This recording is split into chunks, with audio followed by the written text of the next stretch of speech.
అత్యంత పవిత్రమైన పండుగలలో ఒకటి. ఈరోజు భగవంతుడైన శ్రీరాముడు అవతరించిన రోజు అని భావిస్తారు. ఈ పండుగ ప్రతి సంవత్సరం చైత్రమాస శుద్ధ నవమి రోజున జరుపుకుంటారు. ఇది వసంత ఋతువులో వచ్చే ఆనందకరమైన కాలం. ప్రకృతి కూడా కొత్తగా పూలతో కళకళలాడుతుంది. ఈ పండుగకు సంబంధించిన అసలు కథ రామాయణంలో వివరించబడింది. ఈ ఇతిహాసాన్ని మహర్షి వాల్మీకి మహర్షి రచించారు.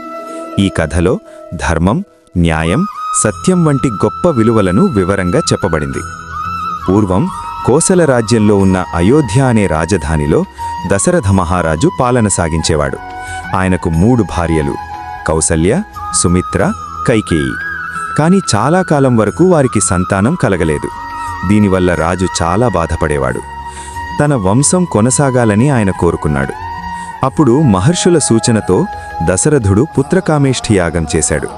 ఆ యాగం ఫలితంగా అగ్నిదేవుడు ప్రత్యక్షమై ఒక పవిత్రమైన పాయసమిచ్చాడు.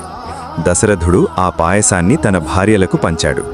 కొంతకాలం తర్వాత కౌసల్యాదేవికి శ్రీరాముడు జన్మించాడు. సుమిత్రకు లక్ష్మణుడు, శత్రుఘ్నుడు, కైకేయికి భరతుడు జన్మించారు. శ్రీరాముడు విష్ణు అవతారంగా పుట్టాడు. భూమిపై అధర్మాన్ని తొలగించి ధర్మాన్ని స్థాపించడానికి ఆయన అవతరించాడు. చిన్నప్పటి నుంచే ఆయన వినయం, ధైర్యం, నీతి గుణాలతో అందరినీ ఆకట్టుకున్నాడు. గురువైన విశ్వామిత్ర మహర్షితో కలిసి యజ్ఞాలను రక్షించాడు. తరువాత జనక మహారాజు కుమార్తె సీతాదేవిని స్వయంవరంలో వివాహం చేసుకున్నాడు. సీతారాముల వివాహం ప్రేమ, నమ్మకం, పరస్పర గౌరవానికి ఒక గొప్ప ఉదాహరణగా నిలిచింది. కానీ రాముడి జీవితంలో ఎన్నో కష్టాలు కూడా వచ్చాయి.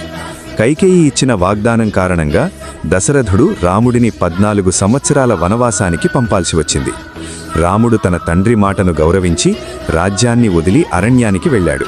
సీతాదేవి, లక్ష్మణుడు కూడా ఆయనతో పాటు వెళ్లారు. వనవాస సమయంలో రాముడు అనేక రాక్షసులను సంహరించాడు. అదే సమయంలో లంకాధిపతి రావణుడు సీతను అపహరించాడు. తన భార్యను రక్షించడానికి రాముడు వానరసేనతో కలిసి యుద్ధం చేశాడు. హనుమంతుడు, సుగ్రీవుడు వంటి మహావీరులు రాముడికి సహాయం చేశారు. చివరకు లంకలో జరిగిన యుద్ధంలో రాముడు రావణుణ్ణి సంహరించాడు. సీతను తిరిగి తీసుకుని అయోధ్యకు వచ్చాడు. ప్రజలు ఆనందంతో ఆయనకు స్వాగతం పలికారు. రాముడి పట్టాభిషేకం జరిగింది.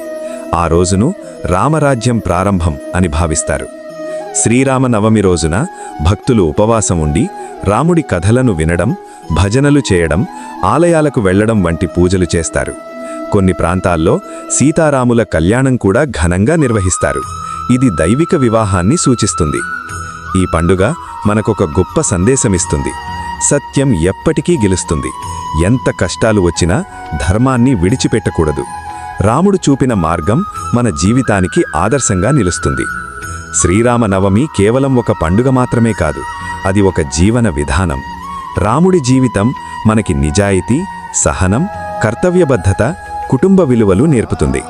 అందుకే ఈరోజు ప్రతి హిందువు హృదయంలో ప్రత్యేకమైన స్థానం కలిగి ఉంది. జై శ్రీరామ్.